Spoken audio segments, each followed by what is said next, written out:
Beneath the earth we know lie other worlds, hidden from sight, lost in time. But sometimes we can glimpse a lost world through remnants of the past. We definitely got a skull. Lower right, what do you think? It's hard to say. Maybe This story begins with the discovery of unidentified bones. depositional environment. It's part of the Niobe. A team of paleontologists will try to figure out whose bones they are and what world they came from. So we got a time frame. That's a start. They were discovered in Kansas, mostly farmland today. But once, Kansas lay beneath a vast sea.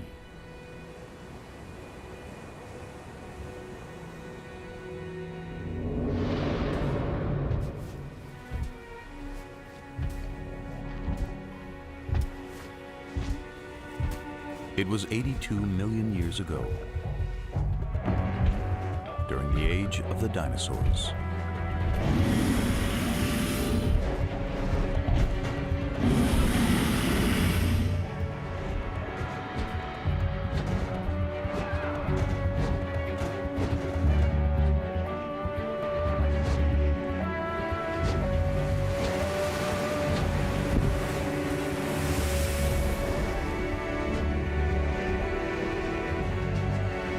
But there was another world of giants on Earth. A submerged world where enormous reptiles ruled seas filled with incredible creatures.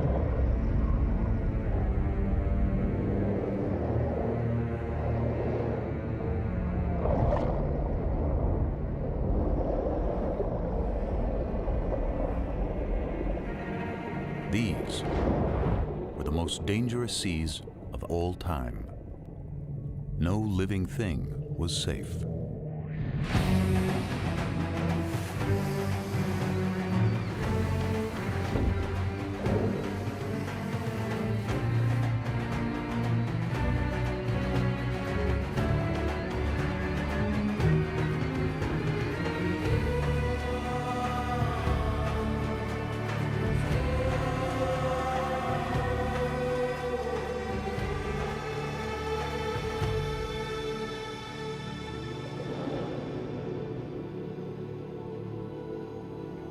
The great marine reptiles disappeared long ago, and time has buried their world.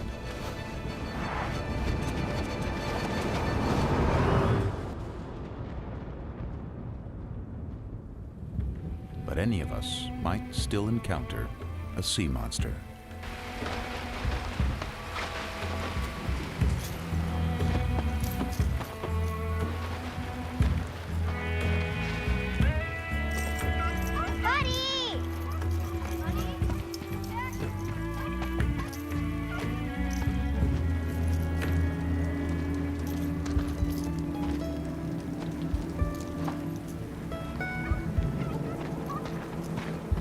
As if from nowhere, the distant past returns.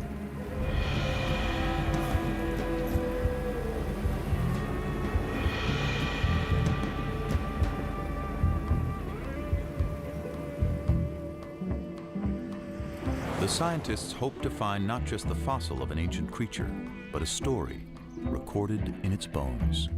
Grab your tools.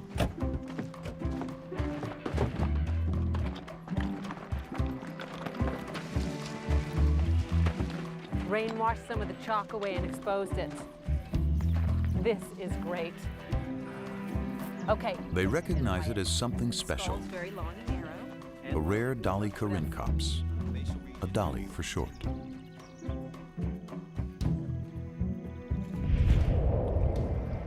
It was a marine reptile of the late Cretaceous, a little bigger than a dolphin, and a fast swimmer. To unravel any story the bones may tell, the investigators will draw on everything they know about marine reptiles. Yeah, it looks like a Hesperornis. Their fossils have been found around the world over decades. matrix materials we've got in the lab seem to... These finds will help the team piece together the story of the dolly and picture the moment in time when it swam in the sea.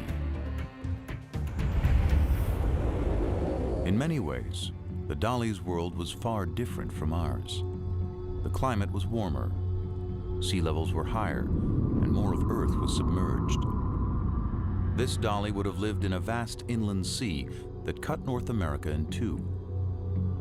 Marine reptiles were also found in the waters around Europe, which was a scattering of islands, and throughout the world's oceans. In time, they died out and sea levels retreated, exposing vast areas of seabed. Fossils from the ancient oceans turned up on every continent.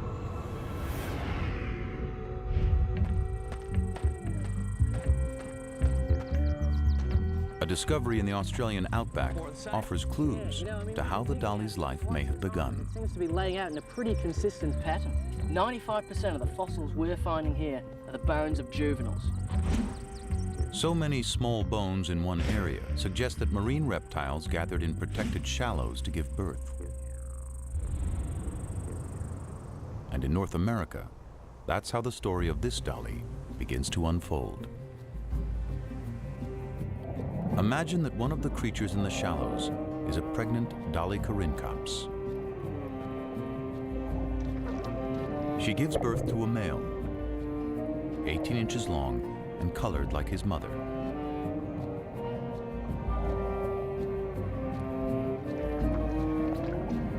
And a female, darker in color, with light patches below her eyes. And it's her life we begin to follow. She and her brother are air breathers. Instinct tells them what they have to do in their first minute alive.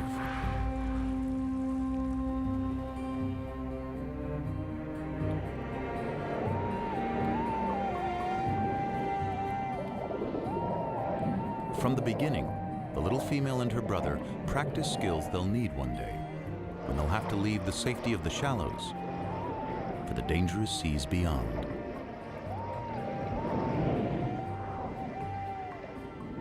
If she survives the perils to come, she'll return here one day and have young of her own. Already, she finds competition for food. There's the Hesperornis, a bird that can't fly and has a beak full of sharp teeth.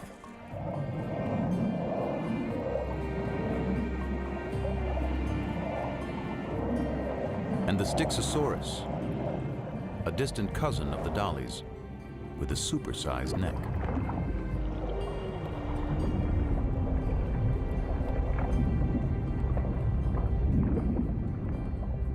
An adult can reach 35 feet in length.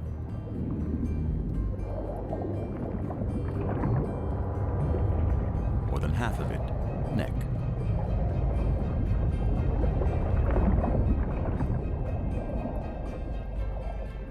Its shape makes it a slower swimmer, but it's great for catching fish.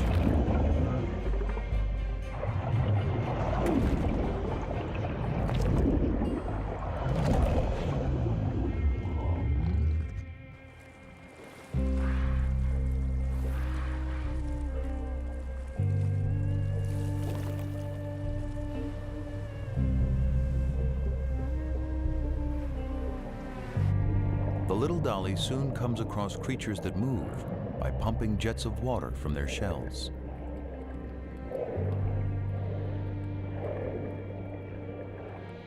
They're called ammonites, and they thrive in the ancient sea.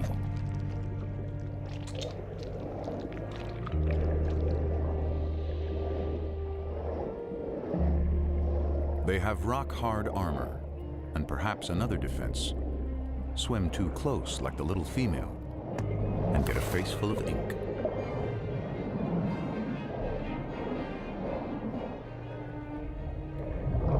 But that doesn't stop a young platycarpus when it wants a snack.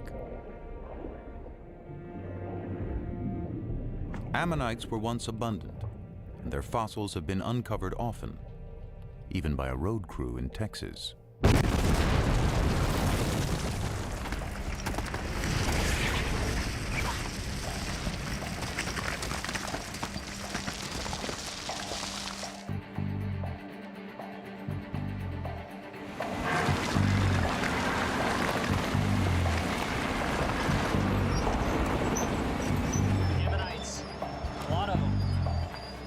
There were many kinds of ammonites, and we know when most of them lived.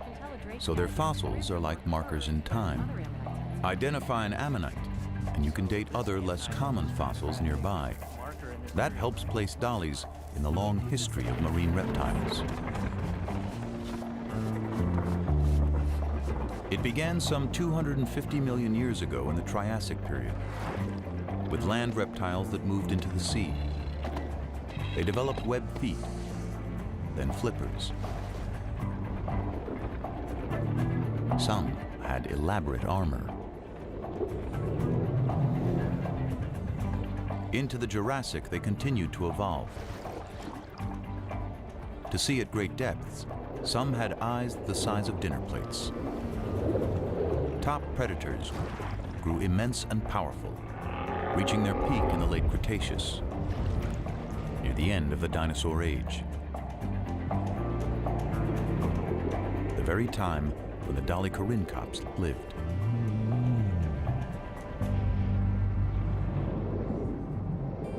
Months have passed, and the female and her brother are now juveniles.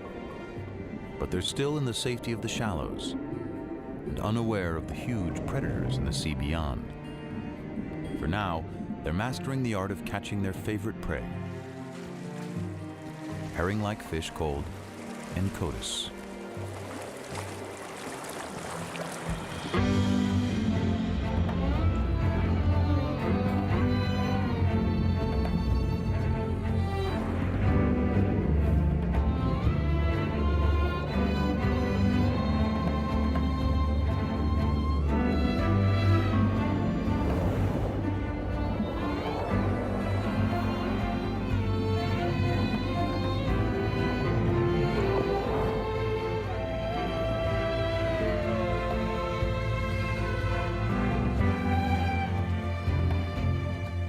Then one day, everything changes for the dollies.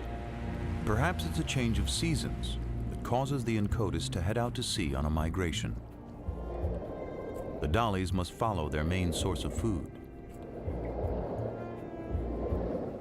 And that means the young female and her brother must now set out on the journey of their lives, trailing their mother from the shallows out into the western interior sea. It's about the size of the Mediterranean and only a few 100 feet deep. But somewhere ahead are enormous predators.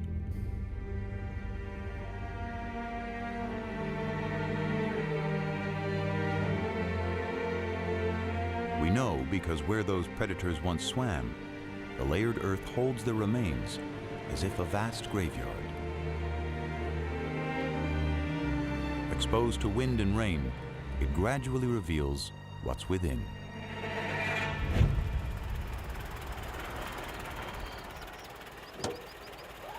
A remarkable discovery was made by Charles Sternberg and his sons, pioneering fossil collectors in the American Midwest.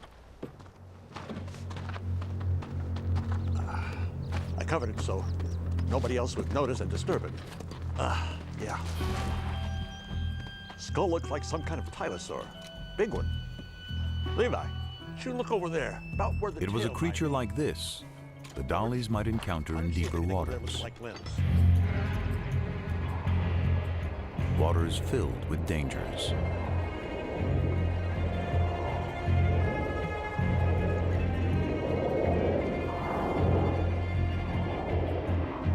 The Tusateuthis was a massive hunter, like the giant squid of today.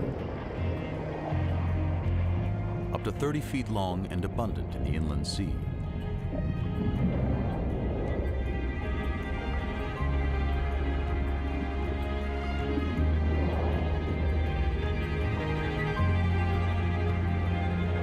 It was too big to be attacked by the platycarpus, who settles for smaller prey.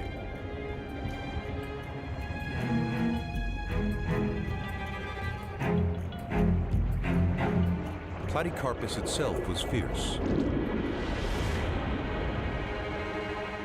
but not in the same league as its larger relative, the creature the Sternbergs had found.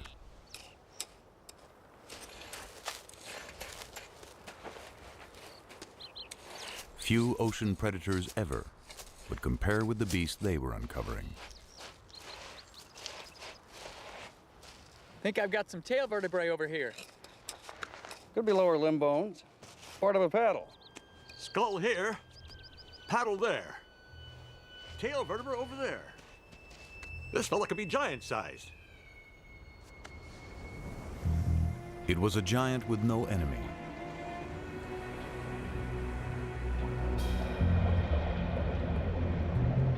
A great reptile called Tylosaurus. One of the largest and most ferocious creatures of any age.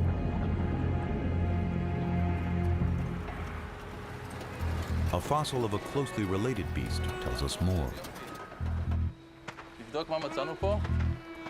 וואו, חבריה. תראה מה זה, איזה דבר ענק. יא בויה. משהו מדהים, מדדת? Its eyes were as big as grapefruits. מטר, מעל מטר וחצי. Cone-shaped teeth filled its jaws, and the roof of its mouth, perfect for seizing prey.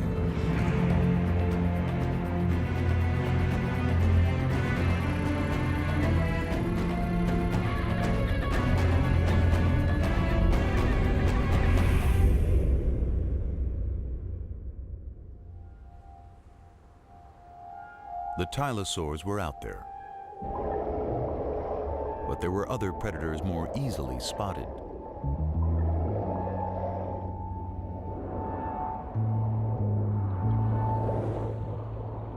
As fish go, Xiphactinus was gigantic, up to 17 feet long.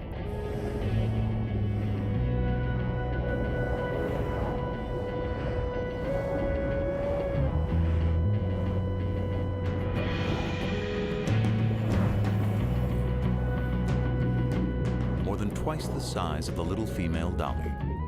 It was a hunter that could kill quickly, and this day, one did.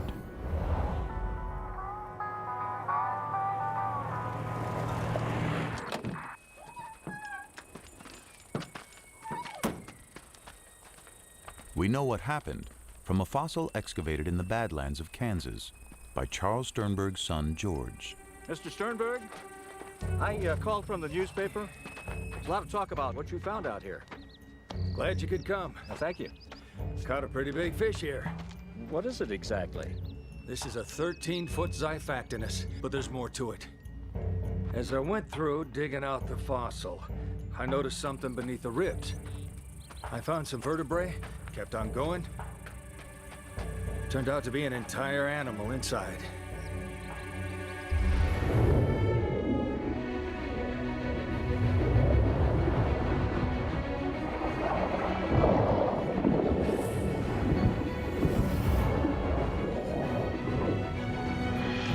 The victim was a 6-foot fish called a gillicus.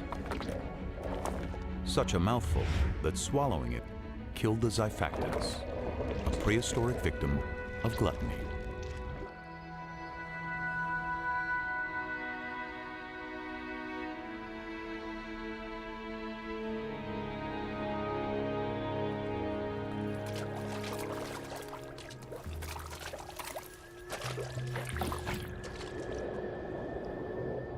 Weeks pass, and the dollies are now far from any shore, venturing into a sea turned magical by night.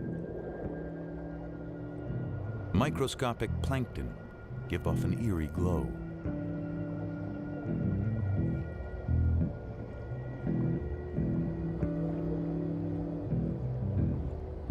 Under cover of darkness, the Encotus rest, not quite sleeping.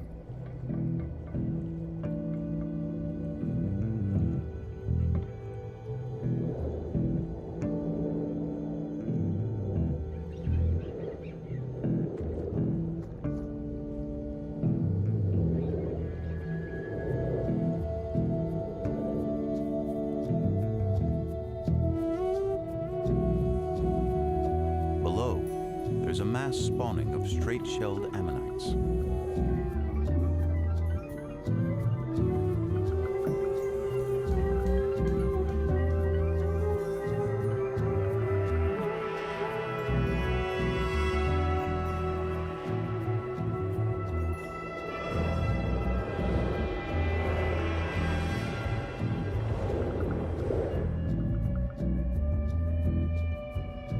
The dollies keep their eyes trained for predators, and one is about to change their lives.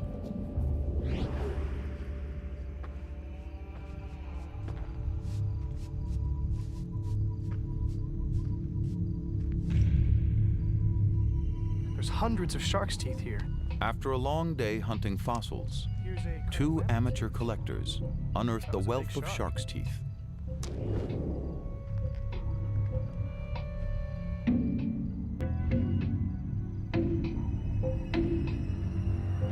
So many have been found around the world that it's clear sharks were thriving during the age of the sea monsters. The Cretoxyrhina is as big and lethal as the great white of our day.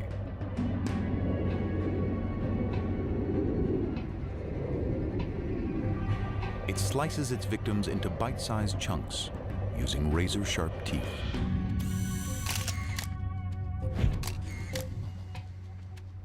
Kijk naar de littekens van deze schedel. Beslist het teken dat er verbeterd is. There is evidence from a Dutch quarry that ancient sharks fed on even the largest marine reptiles, leaving tooth marks on their bones.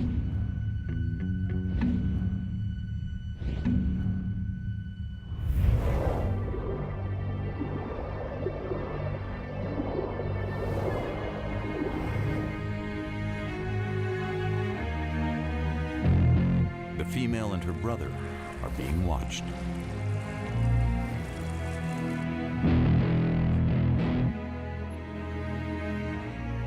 But it's their mother who becomes the target.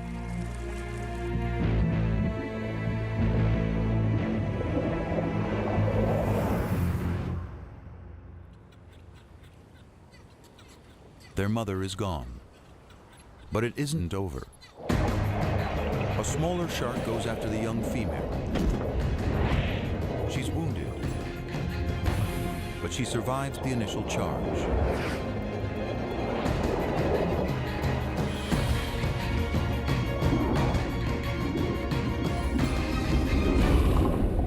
Perhaps the shark was not as lucky.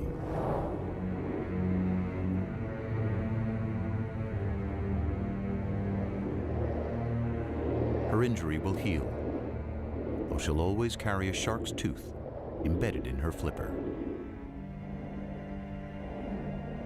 The two youngsters must now continue on their own.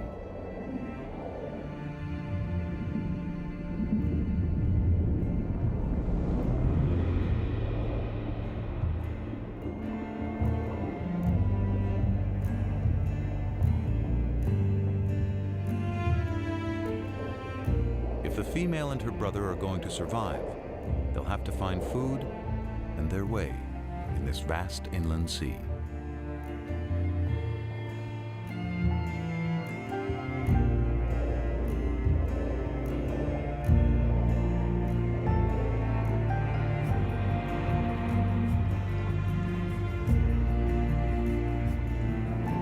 Finally, they see something familiar. A school of Encotus, trailed by other dollies.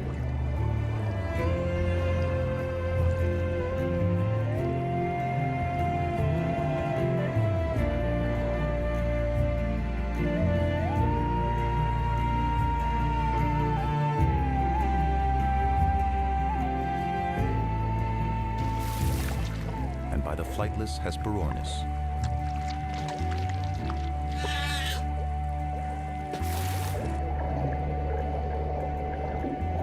But nearly anything in the sea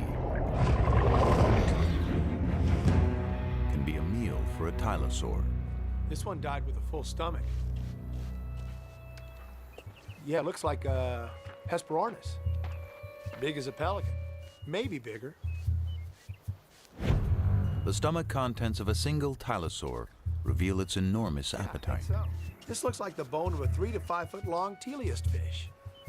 Got a bone here from a small mosasaur, probably the size of an alligator. And it seems like he swallowed a shark. Big eater, this guy.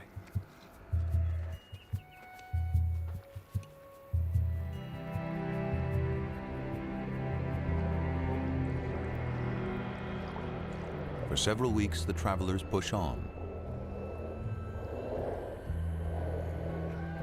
The female's flipper is slowly healing, the embedded tooth now surrounded by scar tissue.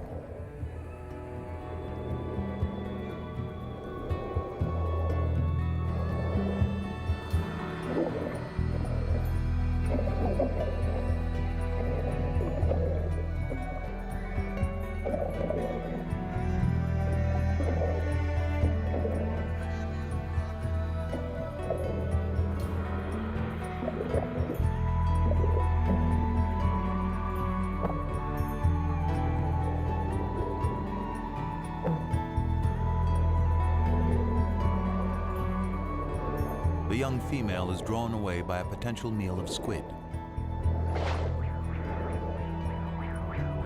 One escapes among a colony of crinoids, prehistoric relatives of sea stars, perhaps swept up from the bottom by currents.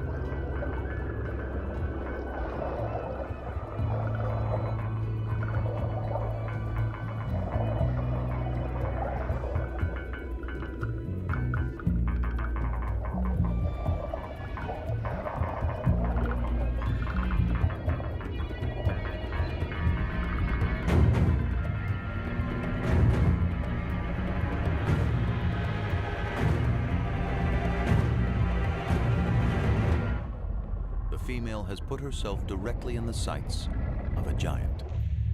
Taking the exposed parts of the skeleton together, skull to tail, I'll make the specimen about a 29-footer. Yeah.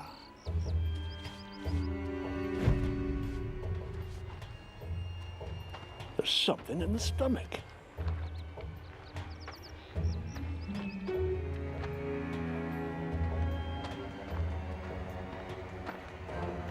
They had found the monster's last meal entombed within its ribs.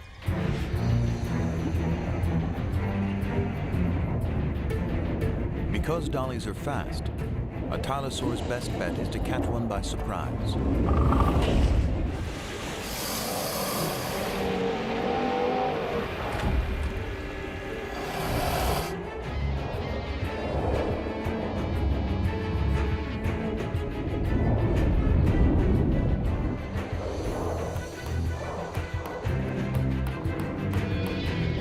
Escapes, but her brother doesn't see the danger coming.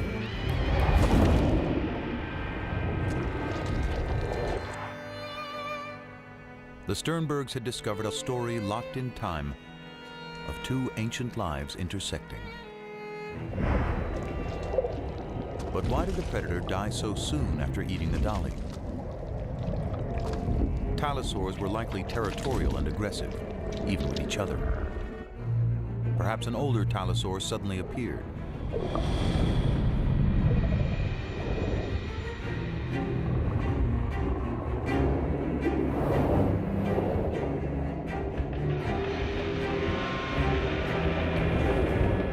The younger tylosaur is threatened and tiring, slowed down by the large meal in his stomach.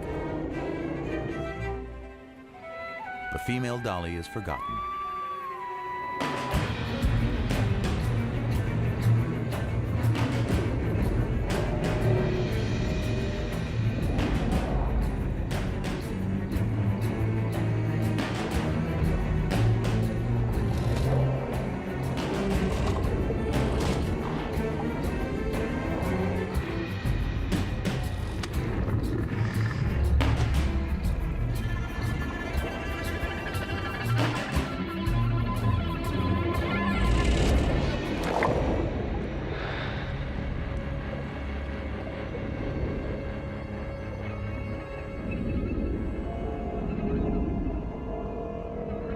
The younger tylosaur is mortally wounded.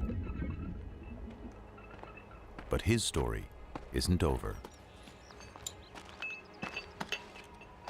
His final fate was recorded in stone. A shark's tooth lay near the fossil. Look at this!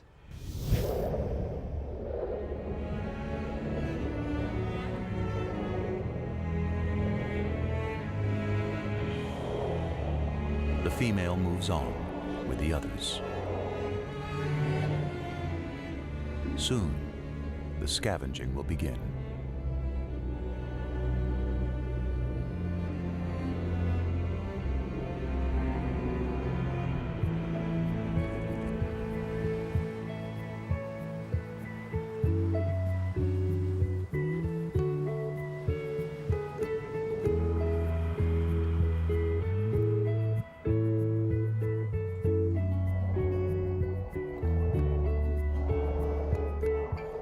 The young Dolly has seen the deaths of her mother and brother, but she survived.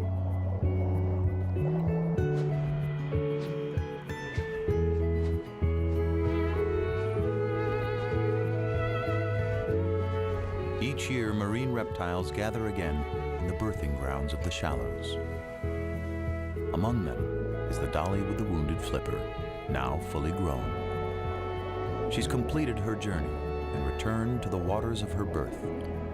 And after several seasons, she becomes a mother. Her young will grow larger and stronger, and one day set out on their own journeys through the inland sea. Day by day, month by month, life plays out.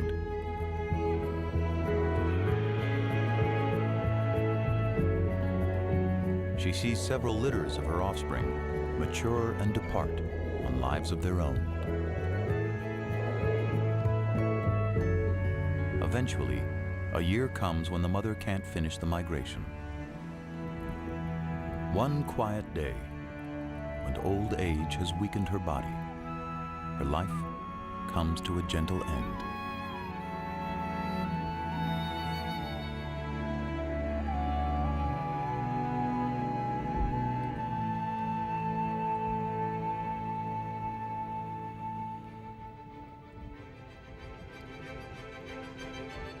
Millions of years worth of days and nights and seasons pass as she lies undisturbed. Sea levels rise and fall.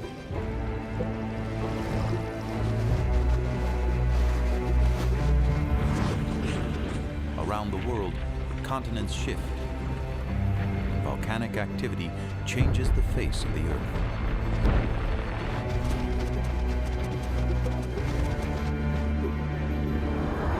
New species appear and old species vanish, including the last of the sea monsters.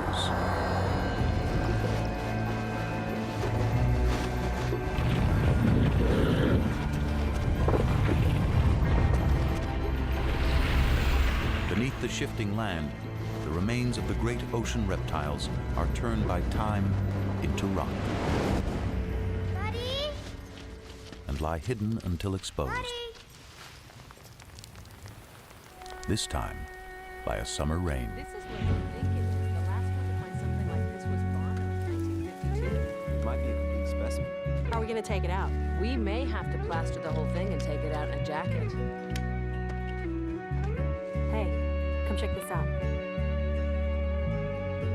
There was something unusual about one of the rear flippers.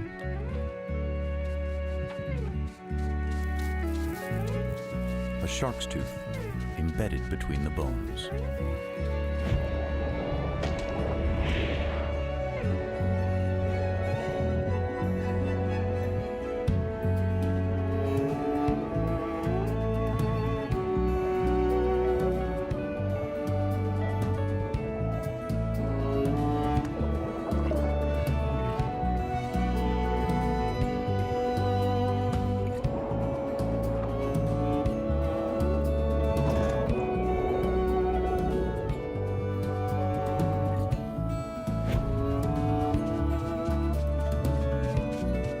After 82 million years, the female Dolly Corincops has returned to tell her story.